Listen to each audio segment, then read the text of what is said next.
Think Mitch made the club? Sure hope so.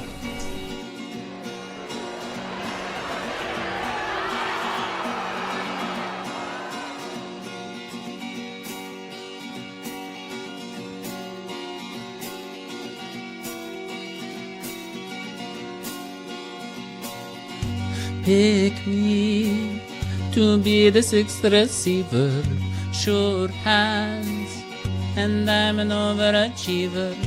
Find me between the crowd of guys. I may not have the speed, but I've got size. Oh, pick me. I'm ready for the limelight. Find me when Chase and Teeny breaks. Spin that perfect pass. Right down the hash, I'll catch the ball. It's up to you to make the call. So pick me.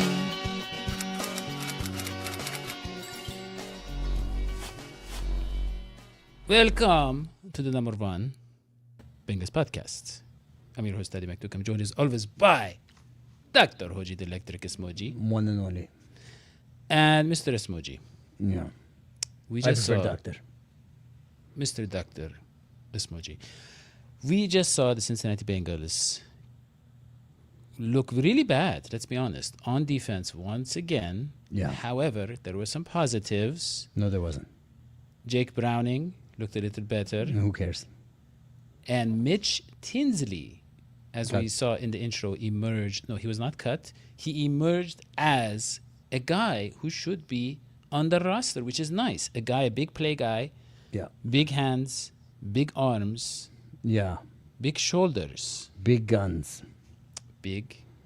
That's Yeah, the well- phrase for when it's shoulders, arms, and hands. You just go with the whole thing. You say big guns. He's the guy who Right. got the interception? So he is a wide receiver. He plays on the Oh, yeah. offense. Yeah. Yeah. But very close because he did get a catch, which is kind of like a interception. Yeah, that's a surception. There you go. Interception is when you get it from someone else. Yeah, it's a surception. So, look, Dr. Hoji, we have some other big news we want to get to about Dalton Risner, who is visiting Cincinnati today. He's actually going to be in Cincinnati today. Hopefully, we can sign him. But before we get to that, Dr. Hoji, we want to talk about the preseason game. What were your observations? Well, I have a few. Yeah. So at this point, it's pretty clear that the Bengals are going to have a very bad year. Right. Yeah. And the defense is worse than last year. Sure. And of course it is. You fired Lou Anarumo, Yeah. who had been working with spare parts for a long time Long time. Lost to Jesse make Bates. those spare parts work. And he had a system that worked with the spare parts. Now Right. you got rid of the man who made it work, and you bring in this new guy, poor guy, setting him up for failure. Yeah. Al Golden, yeah. And then there's this whole thing about Trey, which is a distraction. Because Big even distraction, yeah. if Trey were playing, we'd still suck. Well, worse than that, it is now, hey, Trey, we will trade you. You know, they had a second round draft pick on the table earlier in the offseason. They turned it down. And now they're like, okay, trade back on. So just to explain not to you, Dr. Hoji, because you know this, I know everything. but to our viewers, when you put a talented star on the market before the draft, Right. it is very different value from when you put them on the trade market right before the season starts, because teams have figured out what they're going to do. They have drafted their picks. They have agented their free people, and it is all lined up. Well, But let's set now- all of that aside. Yeah. Let's imagine hypothetically tomorrow the Browns decide to get off their cheap horse Right. and give Trey a contract. And I mean, poor guy, he's wants I don't know, some guaranteed years or whatever. They finally decide to give it to him. Right. Now, you've already broken the spirit of the team. Right. That's a veteran. That's Right. someone people look up to. That's someone Right. that changes the tone on the field. You've ruined Yes, that. You've ruined it.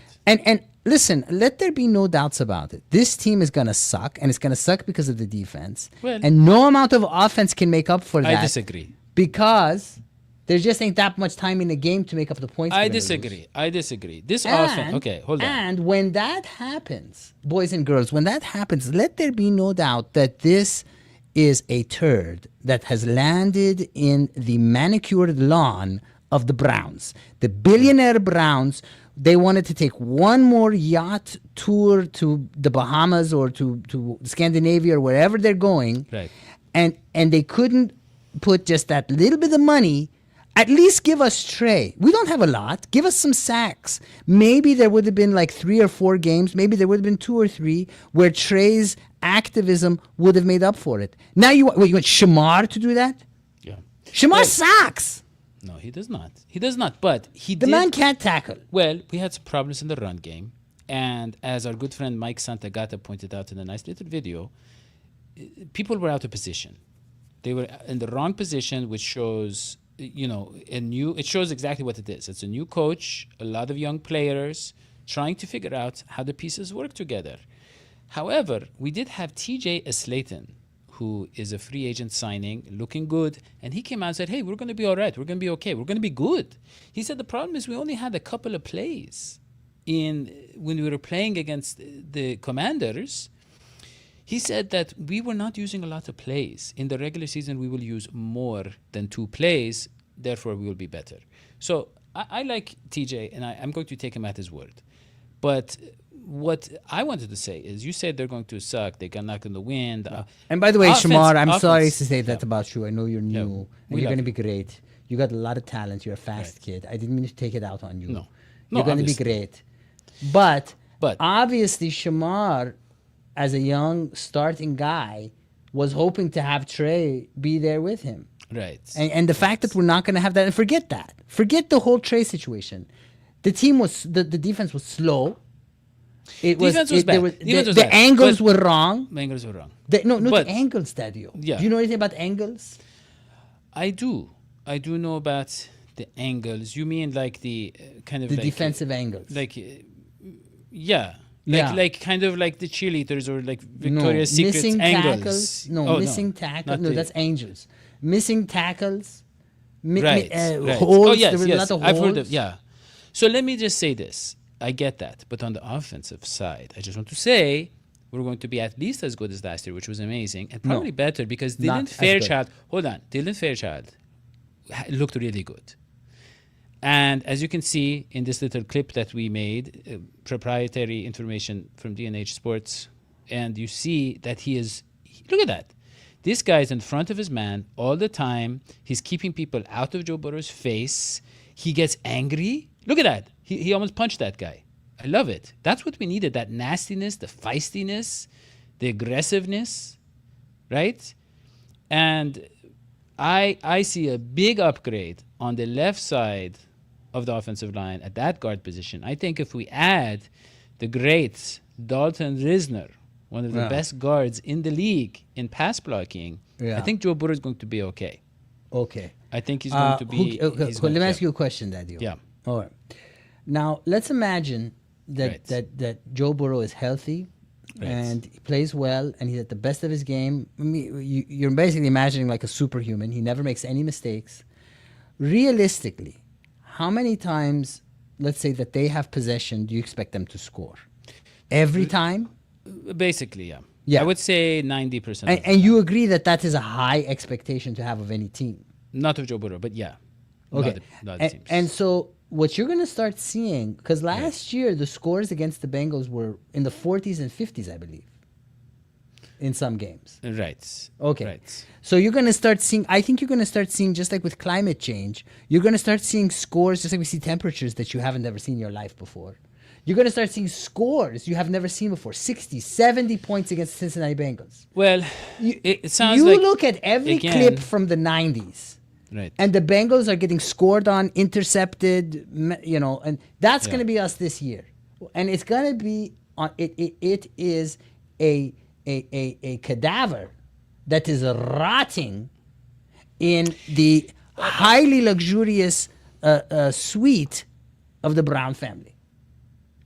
Well, I don't know if the Brown family actually does live in luxury, because they do love a good deal. And I think that they are in low-income housing somehow. They, as lawyers, work that out, from what I understand. However, they are hosting Dalton Risner. He's not going to be cheap. it's going to cost at least $1 million to sign him.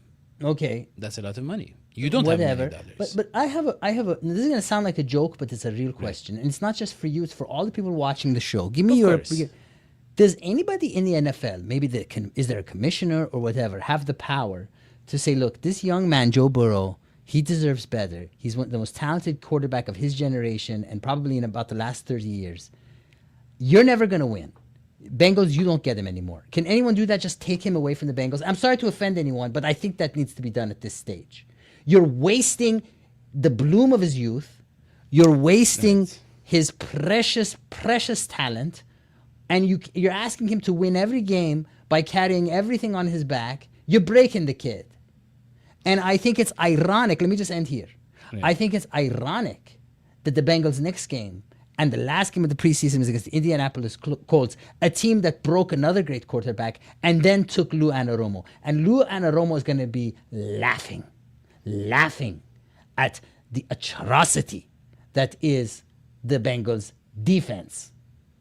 Well, actually, we're going to face Lou Anarumo next week. That's what I just said. Oh, yes. I was doing something else. But here's the thing. Actually, speaking of the next game, Joe Burrow might actually play. He showed interest in playing in the last game. He said he's willing. He said he's willing. I think Joe but Burrow, that he realizes that it would be a catastrophic mistake to do it. No, he didn't. He's had 5 days to rest by that point. It would be a catastrophic mistake to start Joe Burrow. And in fact, I think that the carnival show of having him play these games. Listen, you know that I was the greatest Coach Zac apologist of all time. Right. I have a plaque that says it. You can't see it on my wall. I won an award, greatest Zac Taylor apologist of all time. All time. There was a speech. There were all kinds of veterans who came. Well, Bengals captain, obviously. But yeah. But Zac, we see through you, man. The reason why you're having Joe play so much and risk his life and limb is because you know and I know that you're going to lose a lot of games this year, and you don't want anyone to say you weren't ready, that you didn't do everything, you tried different stuff. Well, Zac, I just want. Burrow steps through, hangs on. I did not know that had audio, but looking for a block. you Go saying down, Joe. It's August. I just wanted to show that. I don't believe in conspiracy theories, but as I'm about to lambaste Zac, you cut to a clip. I mean, is someone on the payroll here? But let me finish what I'm saying. Zac, there's one thing you can do. One thing you can do. One hope you have. This defense is going to suck. But if you sign Trey Hendrickson, it's going to suck a little bit less. And there's probably you're going to be able to squeeze 2 or 3 games out of that man. Because the sacks that he got, Daddio, many of them were at the end of a game or at the climactic moment in that game. Right. And that's what wins you games, is when the defense makes plays. I agree. So I just want to say, obviously, defense needs work. I think we're just going to have to work with what we have. No. I wouldn't, because that's what we have. But the You offense... cannot. Well... Not in today's NFL. Well, look. You can't spend on both sides of the ball. That's just if your guys are slow, Daddio. If your guys are slow, listen, it's just math. Right. And their guys are fast. I mean, really. They're not as slow. That's not the problem. They're probably too fast. They get out of position. They were confused. Yeah, they're out of position. Yeah, because you changed coaches. Because you were blaming. Well, they've had it last year too. The same problem. No, but Lou had it working better. I think they don't have a leader on the defense. That's the problem. Yeah, they don't have Trey either. They don't have Trey. So they could get Trey back. Speaking of getting back, obviously our Patreon, you can go there and, you can support the show, which a lot of people are doing. I just want to point out that for about, 15 straight weeks, Kyle P has been the patron of the week. Kyle P, we salute you. We salute you. Kyle P, you know what good content is, and that's why you come here week after week. Kyle P, nobody knows what the P stands for, but I think it stands for patron. I think he was born to be a patron. Yeah. And so that is kind of where we are with the show. We are struggling. We have lost John again for financial reasons. He's the Trey Hendrickson of our show. Right. We can. We refuse to pay him. He refuses to come. Yes. And the show is all the worse for it. That is correct too. But here's the thing: we're streaming now because of you. We are streaming to three platforms at once, and we are up to 5 people across 3 platforms. Well, That's it is pretty working impressive. hours. And you know that we have fans all over the world. Right. Cincinnati, Mason, Right. Columbus, and Northern Kentucky. That is true. We have some. I believe we have some in Kenwood. Yeah. As well. That's a new one. We got one in Kenwood. We got one in Kenwood. Yeah. So We had one in Erlanger, but he got on the hobo train and no one knows where he went. Right. Well, that is another thing. If you support, we can kind of create a social system, support system for these people, our fans. We want to start a welfare state using your funds. So there you go. Imagine this. You're a fan of the show. You're down on your luck. You get a check and it says #1 Bengals podcast. Wouldn't that be nice? Isn't that the world you want to live in? I know you're dreaming about about that one day, Dr. Oji. Yeah. Yeah, free healthcare. You have a card. You go to the doctor. You're like, there's something growing on my back. It can speak. What do I do? He says, do you have insurance? You pull out #1 Bengals podcast. #1 Bengals podcast. And look, if it comment on the show. Put the on comment the in the YouTube. Yeah. Comments and all of it. And that's all we really and got. you should say, can this team win this year? I say no. Prove me wrong. Don't forget to go to iTunes and leave us a 5-star review, and go to Patreon and become a patron. And that's it. We'll see you next time. So long, sweetie. Bye.